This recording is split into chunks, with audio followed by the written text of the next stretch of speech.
Welcome to this podcast, Married to His Will. I am Suzette Williams, your host. If this is your first time, I am so excited to welcome you to this podcast. I'm so excited that you've taken the time to listen or watch. This podcast is for inspiration and enjoyment. I also take pleasure in providing a bit of clinical information here as well, since I'm a licensed professional counselor in the state of Georgia and nationally certified. Please catch up on previous episodes where I share my testimony, especially that first episode of season 1. I want to remind you that God can deliver you out of that problem you face. He's not only interested in saving you from hell, but He cares that you thrive in Him. I'm excited about this journey and for all those who have joined me along the way, and for those who will join me next.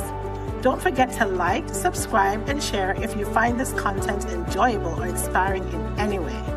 Please read the description area for any other information that may not be stated in the video or corrections that are made. Since my divorce, I have found a new appreciation for who I am and who I'm becoming in Christ. To my future hubby, if you're listening out there, may you find me where God has positioned me to be in His presence. I am so happy He is always there, and I plan to stay married to His will. Enjoy this next episode. Hello. So happy to be back with another episode of Married to His Will. So today I have another good topic for you. And this title for this episode is really considering the tension of the almost there. Trusting God in the marital in between. So you might be married and you're in between of this one stage to another. Maybe you're going through something difficult and you want the trial to end. That's an in-between phase for you. And if you're single, you might be in an in-between stage as well. So welcome back, everyone, to Married to His Will. And if you're joining us today on the Suzette Counsel's YouTube channel, I want you to take a deep breath. Just breathe out the anxiety, the timelines, and the pressure of what hasn't happened yet. If you're listening on Spotify, Amazon, Heart Radio, wherever you're getting this podcast today, thank you for listening. So today we are pulled up to the table to talk about a space that is raw, uncomfortable, and intensely spiritual. We're talking about the in-between, right? But we aren't just talking about waiting when the promise is miles away. We're talking about a very specific, agonizingly beautiful kind of waiting. The tension of being almost there. It is that season where you can see the finish line, but you can't quite cross it. You know what God has promised you.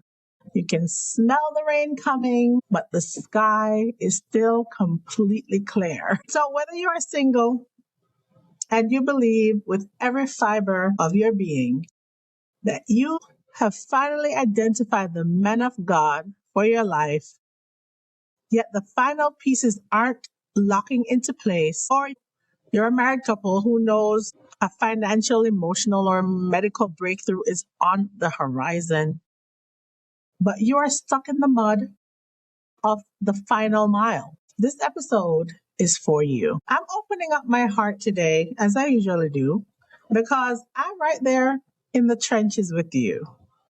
Let's talk about how to keep your marriage and your heart submitted to His will when you don't know how it's all going to come together. I want to share some of my personal testimony and just the agony of the almost there. As a counselor, I talk to couples and singles every single day about patience. And even the message recently at my church, we're in a Rooted series about the fruit of the Spirit. And one of the fruit, is patience. And so patience is a very difficult thing to develop because it takes trials to get through it. Right? The trials that you're going through works patience in your life. And there's scripture for that. But let me be transparent with you. It hits completely differently when it is your own life. So I might be talking to my clients, but my own life is a different thing.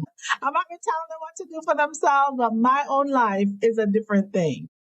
So for those of you who follow my journey, You know how deeply I desire to walk out God's perfect design for covenant, for marriage. And I want to share something vulnerable. I really believe in my spirit that I have found the man of God for my life. I see the character, I see the alignment, and I see the vision. God has spoken. But can we just be real for a second? Knowing you are almost there doesn't make the remaining distance easy at all. In fact, sometimes the final stretch is the most grueling part of the entire marathon, right? If you've ever ran a 5K, which I've done, I didn't do the whole marathon, right? I mean, I've given birth, but it's that the hardest part before that breakthrough. And lately I've been having dreams of being big and pregnant. I've been dreaming of my sister, Cherie, the one that passed. I'm like, Lord, I don't know if these dreams are encouraging me at all. Until I reflected on what the dreams might mean, and I realized God is asking me to birth some things in this season, even while I'm in the in-between. So you are standing in a space where you know the who, but you have absolutely no idea about the how, the where, or the when. You look at the circumstances, the logistics, and the timing, and none of it makes sense on paper.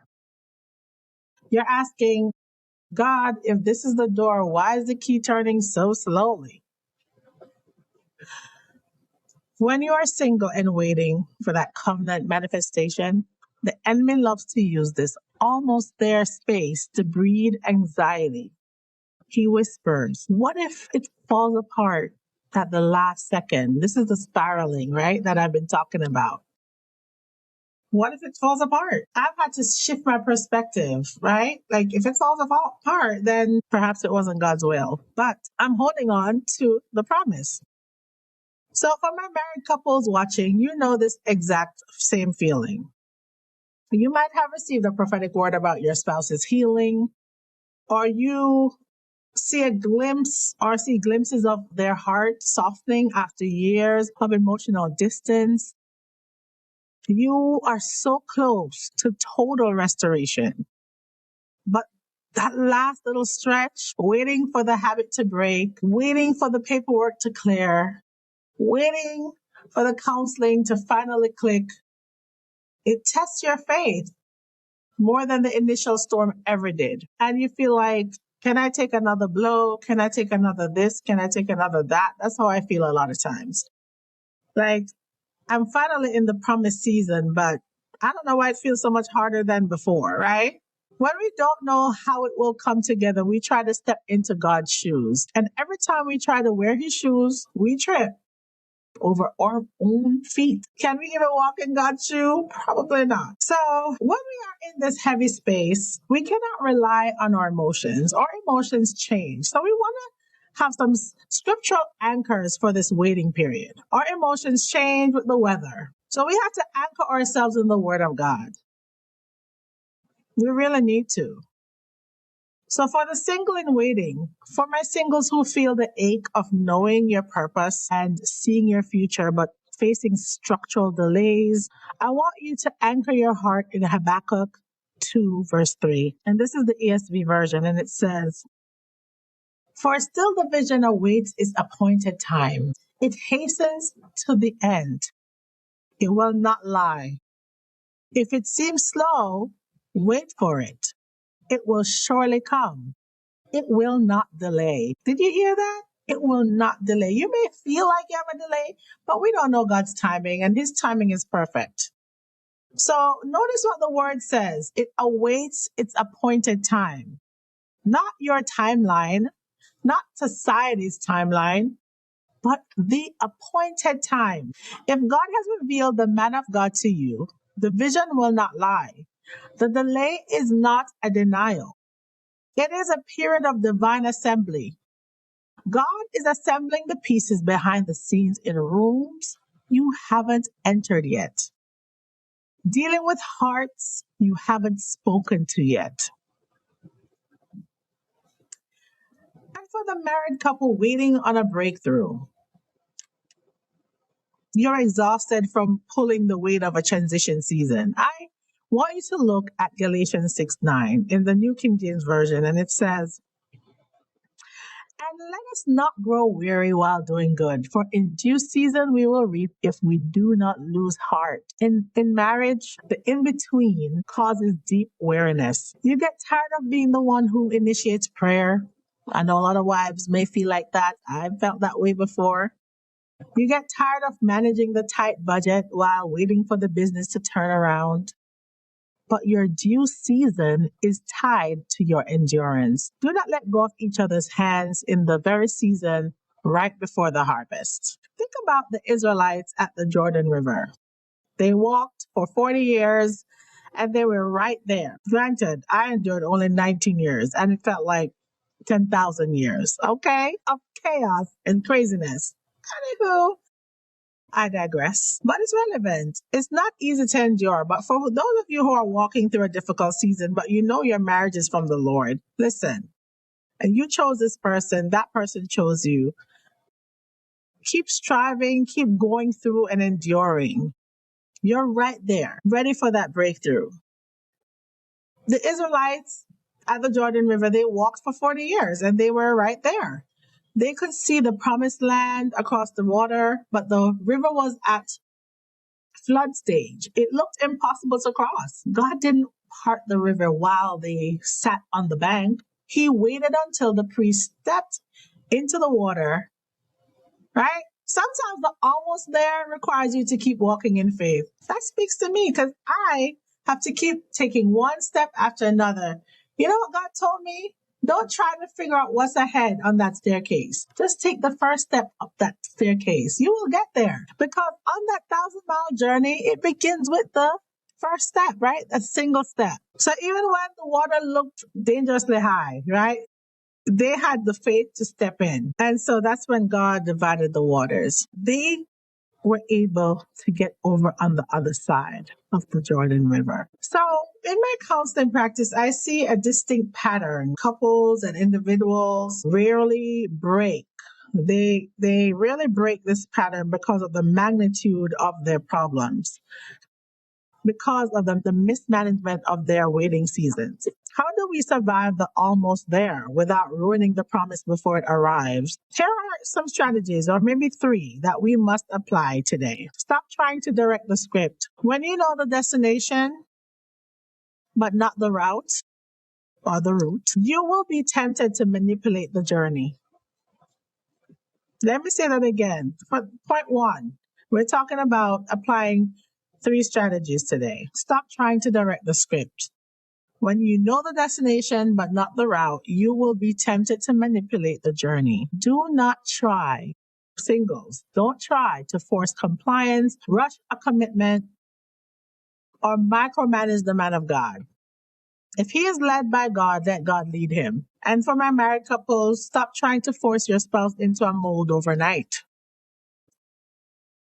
Manipulation produces an Ishmael. Submission produces an Isaac. Trust that the same God who gave you the promise is fully capable of engineering the logistics. And number 2, manage the anxiety of the unknown. That is usually the culprit. Our brains hate ambiguity. When we don't know how it will come together, anxiety fills in the blanks with the worst case scenarios. And we must practice cognitive reframing rooted in truth.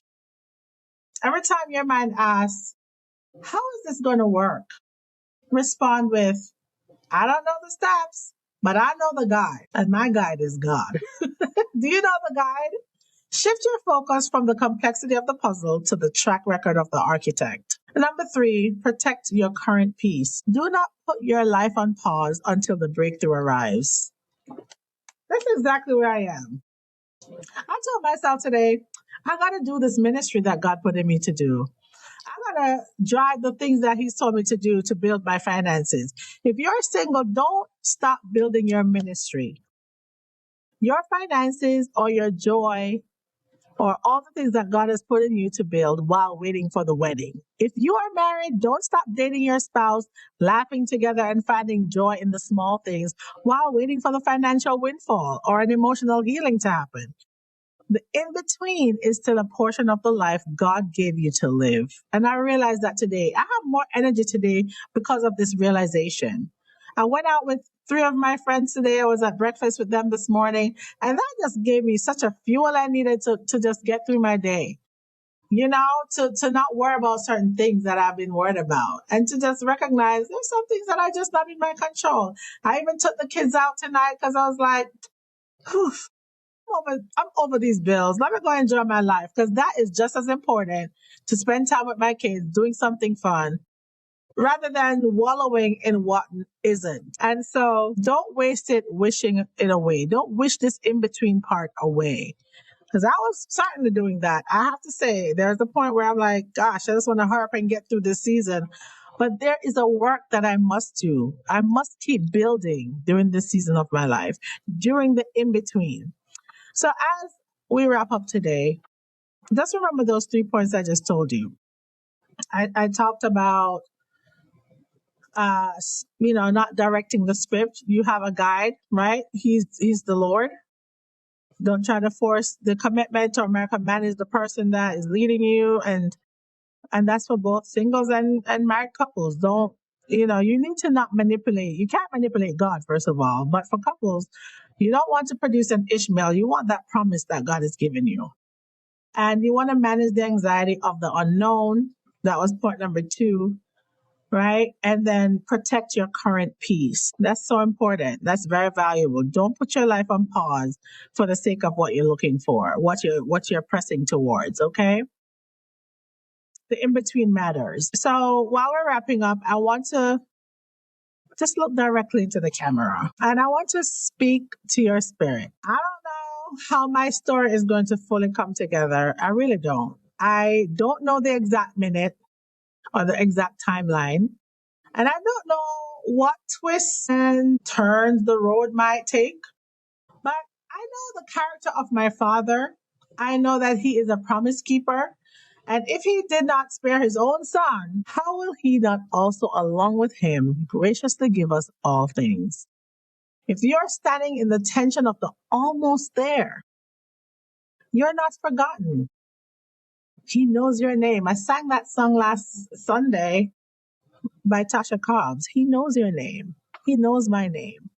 You are being refined. The heat is high right now, but it's because the gold is almost pure. Trust His will, trust His timing, trust His process. And I just want to thank you for tuning in to Married to His Will. If this message met you right where you are, please hit that like button, subscribe to my channel, my Suzette Counsel's channel, and share this video with a sister, a brother, or a couple who needs to hold on just a little bit longer. And I just ask that you stay married to His will. God bless you all. And that brings us to the end of today's episode of Married to His Will. Whether you're in a season of clarity or confusion, joy or surrender, I want to remind you, choosing to align with His will isn't always easy, but it's always worth it. Every step of obedience, every moment of trust is shaping you for something greater than you can imagine. Thank you for letting me be a part of your journey today. If this episode spoke to your heart, take a moment to share it with someone who might need the reminder they're not walking alone. Until next time, keep leaning in, keep showing up, and keep saying yes to the journey, even when it doesn't make sense. Because when you're married to His will, you're anchored in something eternal. Stay faithful, stay expectant, and I'll see you next time.